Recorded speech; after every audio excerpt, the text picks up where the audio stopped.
Կյանքում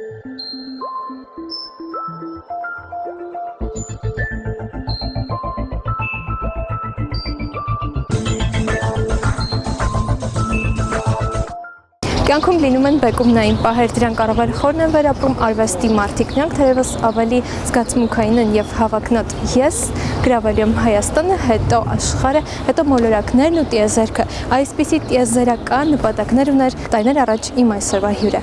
Հայկ Պետրոսյան ծնվել է 1987 թվականի հուլիսի 8-ին Երևանում։ Դերասան Վարդան Պետրոսյանի որդին է։ Սովորել է Փարիզի Կրոուսի անվան բարձրագույն կրթական համալիրում եւ Երևանի Եվրոպական ակադեմիայի միջազգային հարաբերությունների ֆակուլտետում։ Մասնակցել է Շանթ հեռուստաընկերության Հայ Սուպերստար նախագծին։ 2010 թվականից հանդես է եկել հեղինակային Հակաստրես մոնո ներկայացումով։ Հայկ, բարև ձեզ, շնորհակալ եմ հրավերն ընդունելու համար։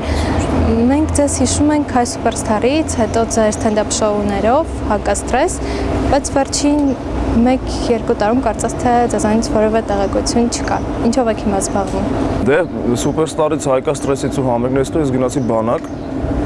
2 տարի 20 օրով, դրա համար տեղեկություն չկա։ Հետո եւ վերադարձա, այնպես կյանքը ճակատագիրը այնպես դասավորվեց, որ ելույթների ժամանակը չէր որոշ շրջան։ Հիմա անում եմ ելույթներ, բայց փոքրիկ մասշտաբի, այսպես ասենք, փոքրիկ ակումբներում կամ ինչ-որ տենց ոչ այնպես մի տեղ, որտեղ պետք է գովազդել եւ այլն, էլի։ Ունեմ ես իմ բենդը ունեմ, որովհետեւ այդ երաժշտական ծրագիր ունենք, իմ մեծ մասը իմ հեղինակային երգերն է, իմաստը ինչ-որ տարբեր հայտնի երգեր։ Բայց կամաց հեսա սկսեմ ավելի ակտիվացնել, էլի։ Թողակի ճիշտ ժամանակը գա նոր։ Հայկ, կարծես թե 2013 թվականը ձեր եւ ձեր ընտանիքի համար բեկումնային եղավ հոկտեմբեր ամիսը, ինչպես փոխվեց ձեր կյանքը, ձեր աշխարհընկալումը վթարից առաջ եւ հետո։ Ես 2013-ի դեկտեմբերին պետքա զորացրվեի, դրանպես զինվորները զորացրվելուց հատկապես առաջ, երբ արդեն մտնում ես Ստոդնևկա կոչվածը, միշտ սկսում ես պլանավորել, երազել, բայց հետ կգամ, սենց կանեմ, նենց կանեմ։ Այդպես ես էլ շատ ծրագրեր ունեի, իսկապես շատ հետաքրքիր մեծ պլաններ էի կազմել, 2 տարի մշակել էի բանակում, պատրաստվել էի նոր ներկայացումներ, նոր երգեր, անդադ ընդեղին վրա աշխատել էի։ Բայց ասում Աստծո առաջ ընկնել պետք չի, եղավ այնինչ եղավ, շատ ցավալի ողբերգական ինչ-որ եղավ եւ իհարկե չէր կարող կյանքը չփոխվել դրանից հետո։ Աշխարհայացքը, ինչ վերաբերում է աշխարհայացքին, այնպես մի օրում դա չի փոխվում, բայց արդեն տարի ու կես է արդեն մենք այս պատմության մեջ ենք, որը անիմաստ պատճառներով այսպես ձգձգվեց եւ այլն, հիմա չեմ ուզում դրա մասին խոսեմ երկար, բայց հա շատ բան փոխվեց, շատ բան դե մեծ ողբեր էլի, մեծ ցավ է շատ բոլորիս համար, մեր ընտանիքի համար։ Եվ այո, այդպես մեծ իրադարձությունները լինի դա ուրախ իրադարձություն, օրինակ չէ, երեխա ծնվեց կամ ինչ-որ ողբերգական բան չեն կարող մարդուներ աշխարհի վրա չազդել, ինչ-որ հայացքներ չփոխեն։ Այնպես որ շատ բան է փոխվել, բայց հիմա ցենց ճիշտ ասած 2 բառով ես կուզեի Նիչեի պես, որ Նիչեն ասում է ինչ-որ մի բան որ փիլիսոփաներ 4-ը հատորով են ասել, ես մի տողով եմ ասում, հիմա ցենց կուզեի մի տողով ասել ինչը փոխվեց, բայց կդժվարանամ, որովհետև շատ բան փոխվեց, էլի ցենց մի նախադասություն կդժվարանամ բացատրել ձեզ։ Ես կարդացի հարցազրույցներից մեկում դեռ մինչև ավտովթարը դուք նշել եք, որ ուզում եք գրավել Հայաստանը, ուզում եք Օսկար ստանալ, ուզում եք նաև Մարսը, մոլորակները գրավեք եւ ընդհանրապես ամբողջ տիեզերքը։ Ես ասում եմ, որ հա, ես կգնամ Ֆրանսիա, այնտեղ հայտնի կդառնամ, այնտեղից Ամերիկայում հայտնի կդառնամ, դե Ամերիկայում որ հայտնի ես դառնում, արդեն ամբողջ աշխարհում ես հայտնի, այդ ընթացքում գիտությունը այնքան կզարգանա, որ արդեն տիեզերագնացությունը ստեղից ծաղկաձոր գնալու պես բան կլինի եւ ես կգնամ առաջին արտիստը, որը հյուրախաղերով կգնա Մարս, հետո Յուպիտեր, Վեներա եւ նոր գալակտիկաներ, այդպես ասում էի։ Նույն մտքին եմ մնացել, ճիշտ ասած, ուղղակի մի քիչ ժամանակային պայմանները փոխվեց էլի։ Անկախ ամեն ինչից, մենք սպասենք, որ մի օր տիեզերքը գրավել եք, այսինքն պատրաստում եք գրավել տիեզերքը։ Դա իհարկե սիմվոլիկ ինչպես է երիտասարդ տղայի ինչ-որ ամբիցիոզ արտահայտություն, բայց դրա մեջ ինչ-որ այլ ամբիցիաների իրականացման երազանք, ամբիցիաների չէ, երազանքների ավելի շատ իրականացման ինչ-որ տենդենցիա է դրա մեջ շուտ։ Վատ մեծամտական բան չկա, մանավանդ ես դա հումորով եմ ասել։ Դե որտեվ Մարսում հայերեն շատ լավ խոսում են, մի անգամ հանգիստ կհասկանան ներկայացումները։ Ավտովթարից հետո նաև սոցիալական ցանցերում ցածին շատ քննարկել, ինչպես էր ընդհանրապես վերաբերվում, հա, այդ ամբողջ ընթացքին։ Գիտեք, ես շատ բախտավոր մարդ եմ այն առումով, նաև հատկապես այդ առումից մեկը ունեմ իմ հորպես հայր, որը Բացի ոչ որպես իր որդի, նույնիսկ եթե ասեմ շատ մեծ արտիստ է, մեծ հայ մարդ է, բայց բացի դրանից ինքը շատ իմաստուն մարդ է։ Հիմա այնպես չստացվի, ես իր տղան եմ գովնեմ հորս եւ շատ հարցերում հենց նրա իմաստուն խոսքը եւ նրա իմաստուն մոտեցումն է, նրա իմաստուն խոսքի ազդեցությունը իմ վրա հատկապես ուրիշների վրա, որ ուժ տվեց, որ ճիշտ տեսանկյունից այս ամեն ինչը նայենք ու ապրենք։ Դա իմ մոտ միայն ու միայն նրա շնորհիվ եղավ, թե չէ ես էլ տենց կարելի էր հիասթափվել, կատաղել, բռնկվել, լացել, ես էլ չէր տենց տարբեր բաներ եւ այլն, բայց հորս խոսքի շնորհիվ, նրա կեցվածքի, նրա պահվածքի շնորհիվ այդ ամեն ինչին, որ մի ճիշտ տեսանկյունից ես նայում, ասենք շատ ավելի հեշտ է ստանում, էլի։ Ասա դե հեշտ սխալ բառ է, բայց ավելի այսպես խաղաղ ես մոտենում այդ հարցին։ Վերջին անգամ տեսել Վարդան Պետրոսյանին։ Վերջին անգամ Լուբարաշենում տեսակցությունները, սվիդանկաները ամիսը 2 անգամ, վերջին անգամ տեսել եմ ապրիլի 28-ին կամ 29-ին, չեմ հիշում, կարծեմ 28-ին։ Ինքը բանորեն պինդ է նորմալ, առողջական ոչինչ նորմալ, դեռ բուժման կարիք ունի բավականին, վերջնական վերականգնման համար, բայց ինքը պինդ է շատ։ Ինչ խոսքեր եք հիշում Վարդան Պետրոսյանից, ինչ միջադեպ է եղել, հա, որ նաև դա էլ ասիկ, որ ինքն է ուժ տալիս, այ կոնկրետ կարող եք նշել, օրինակ ինչ էր ասել։ Մանկության տարիներից։ Մանկության տարիներից, թեկուզ հիմա, այսինքն ինչ էր ասում, որ նաև գոտը պնդում էր, որպեսզի ավելի ճիշտ վերաբերվեք այս իրավիճակին։ Հիմա գիտեք դա մի քիչ տենց չեմ կարող ասել սենց էր ասում, նենց էր ասում, որովհետև դա երկար խոտ տենց փիլիսոփայական, այսպես կարելի ասել Աստծո գաղափարի հետ կապված խոսակցություններ են եւ նաեւ ցեք հայր ու որդի կոպիտ ասած անձնական խոսակցություն է, անձնական ոչ թե ինչ գաղտնիք կա, այլ մեր աշխարհն է հայր եւ որդու, տենց այսպես չեմ կարող երկու բառով ասել։ Բայց եթե մի նախադասությամբ ասեմ, կոպիտ ասած աշխարհին նայել Աստծո գոյության գաղափարի պրիզմայից, սենց մի բան փորձեմ ներկայացնել, դա էր մոտեցումից, մանկության տարիներին այդպես չգիտեմ, որ օրինակ պապան այդ Ֆրանսիայում էր այդ ժամանակ, որ նամակներ էին իրար գրում, վերջում գրում էր Հայկ ջան, հիշի, տանտղամարդը դու ես բան, ես էլ տենց 7 տարեկան ասում էի, հա, տանտղամարդը ես եմ, չգիտես քիչ տանտղամարդը ունենալ, այդպես շատ բաներ ա եղել, հիմա տենց էլի դժվարանում եմ երկու բառով հիշել, այ որ մի անգամ սենց ասեց ու սենց շատ ա եղել տենց դեպքեր։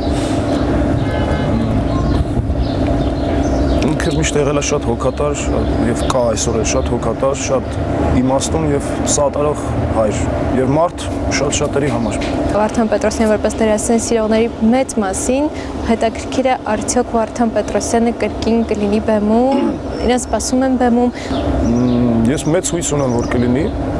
եւ նաեւ ներքին համոզմունք, բայց սա կարծում հարց է, որը ժամանակը գա կուղեք հենց իմ հորը Վարդան Պետրոսյանը, ես չեմ ուզում նրա տեղը պատասխանել։ Ես մեծ հույս ունեմ, որ կլինի։ Սովորել եք միջազգային հարաբերությունների ֆակուլտետում, հետաքրքիր է մարդը, ով երազում է դառնալ դերասան, մարդը, ով ծնվել է դերասանի ընտանիքում, այսինքն վստահություն չկար, որ նաև երկրորդ մասնագիտություն էիք ուզում ձեռք բերել։ Չէ, ես դերասան երբեք չեմ ուզեցել դառնալ, ես ինձ այսօր դերասան չեմ համարում այդպես։ Միջազգային հարաբերություն դրեցի, որտեղ պատմություն շատ եմ սիրում։ Այն ժամանակ ընդհանրապես ես ինձ բեմում միշտ սիրել եմ, պաշտել եմ թատրոնում բեմը եւ այլն, բայց ես ինձ չէի պատկերացնում։ Հետո այսպես կյանքի բերումով այնպես ստացվեց, ինչ որ անձնական պատճառներով ավելի շատ որոշեցի գնամ սուպերստարին մասնակցել, այսպես կոպիտ ասած շատ ցրվելու համար, ոչ թե որ դառնամ ես հայ սուպերստար 4։ Բայց 1-2 ելույթից հետո այդ երաժշտական այդ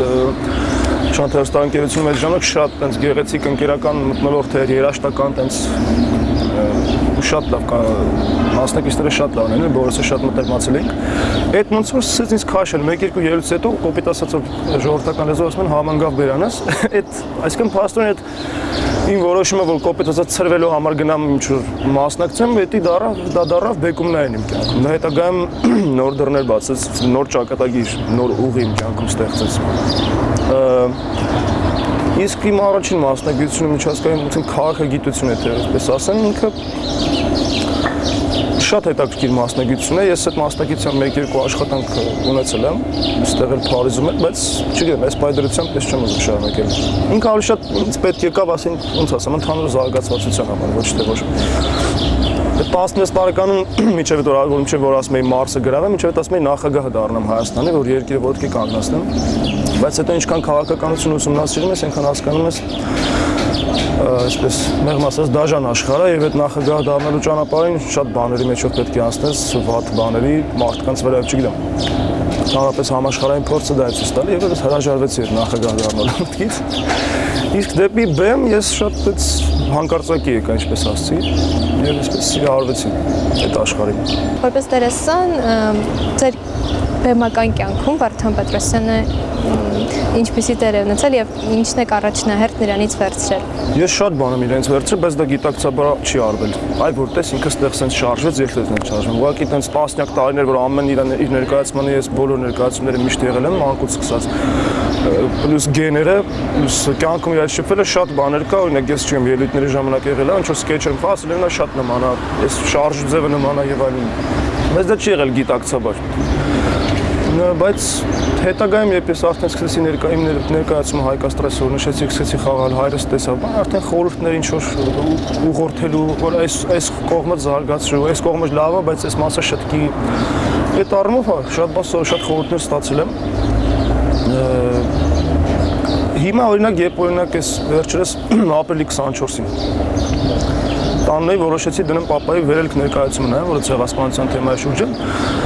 Վաղուց չէի նայել, համ նայեցի, համ էլ, բայց ես ինքս բռնեցի մտքի վրա, որ արդեն մի քիչ ուրիշ ձև եմ նայում, այդ սովորելու աչքով եմ նայում, այդ այս մասը ոնց գնաց, եկավ, պատտվեց ուրիշ կերպարի մեջ մտավ, այն ժամանակ տենց չէի նայում, բայց էլի վերցնում էի ինքս ինքյան առանց դիտակցելու։ Ինչի մասն եք հիմա երազում։ Երազում եմ, երբ ուզենամ հորս կարողանամ տեսնել, ինքը լինի ազատության մեջ, որտեվ այսպես հերիք էր ավել ինչքան կարելի։ Իսկ եթե ինչ-որ գործնական իմ անձնական երազանքների մասին ասենք, ունեմ շատ պլաններ ունեմ, ներկայացումների հետ կապած համերգային ծրագրեր ունեմ, որ շատ կուզենայի կամաց կարողանալ իրականացնել, կարողանամ։ Անպայման կիրականացնեմ, ուղղակի ժամերել եմ ասում, պետք է ճիշտ ժամանակը գա։ Հարցազրույցներից ալի մեկում նշել եք, որ երազում եք այն օրվա մասին, որ ձեզ արժանի համարեք Վարդան Պետրոսյանի հետ բեմում լինելու։ Եվ նաև պլանավորել եք, մինչև վթարը միասին բեմում պետք է հայտնվեք մինչև շատ լավ ներկայացման գաղափար կար։ Բայց տեսնենք ոնց կլինի Աստված առաջ։ Մի անգամ պապայիս հետ խոսում ենք, ինքը ժամանակին Երջանկայի շատակ Խորեն Աբրամյանի հետ խաղացել էր Ծերունին եւ Սովը ներկայացումը։ Հեմինգոյի ծերունին եւ Ծովի վրա փոխել էր պապան մի քիչ սցենարը, դեռ ուրիշ ներկայացում էր, դառը շատ փայլուն ներկայացում։ Հետո մի անգամ խոսում ենք, պապան ասեց, այ ես եմ մի քիչ որ տարիքս առնեմ, Ծերունին ես կխաղամ, դենտեղ Ծերունին Խորեն Աբրամյանն էր խաղում, պապան մյուս կերպարները։ Այդպես խոսում ենք, ասեց ես Ծերունին խաղամ, դու մյուս կերպարները։ Բայց դրա համար պետք է աճել, դրա համար պետք է աճել համ հոգեպես, համ դերասանական վարպետությամբ յուրաքանչյուր ասպարեզում պետք է աճել, այդ դրա մասն եմ խոսել, որ ասեն, հիշում եք հարստացին Հյուսիսի մեջ, որ Մուրադը գալիս ասում է, Արուս հետ ինչ ես ասում, անում ասում է, Իվանի համար մուրաբա եմ պատրաստում, ասում է, արժան, Իվանը լավ տղա, այդ որ տենց կանգնես հորդ կողքու, ասեն, արժան, այդ առումով եմ ասել, որ իսկապես դու քեզ պինդ ու ինքնաբավ զգաս, լավ անես գործը, դա եմ նկատի ունեցել, ստացվի։ Ես եմ շնորհակալ, շատ հետաքրքիր էր։ Իսկ ես հիշեցնեմ, որ մեր հյուրն էր Հայկ Պետրոսյանը։ Մարդիկ տարբեր են, սիրենք իրար եւ լինենք մի փոքր հանդուրժող եթերում մարդիկ հաղորդումներ։ Շնորհակալություն եմ հայտնում այդ գեղեցկության սիրահին եւ Ամի Մանանի ընկերությանը։